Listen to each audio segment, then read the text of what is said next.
When it was built, it was a beautiful facility, but unfortunately, just over the years, we just, with Mother Nature and the winters and the springs, and the cracks started to show up. The courts are just moving all over the place. They're old asphalt courts, and it was just creating a lot of cracks. And for years, we were just, pouring money into just doing what we could to try to maintain the courts. We got in contact with Classic Turf, and I had heard about just the quality of the work that they do, and the guarantees that they give just in terms of the life of the court. And went through the whole process, what it would take, and what the timing would look like, pricing, all of that came together very, very quickly. They educated us on this. It wasn't like they sold it to us. They educated on what the process is. What is post-tension concrete?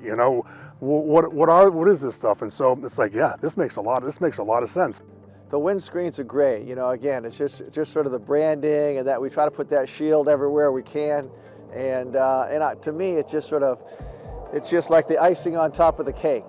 Those are details that, I wouldn't have thought of, but guys who are in the business think of. And the fencing right here, I think it just adds a classy look to it, and just a transition from up here, from an 8-foot fence, down to these right here. They never overpromised. They were, whatever they said, just in terms of timeline, in terms of facility, they delivered on.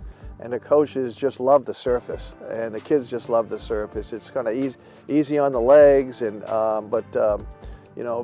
they have always sure footing.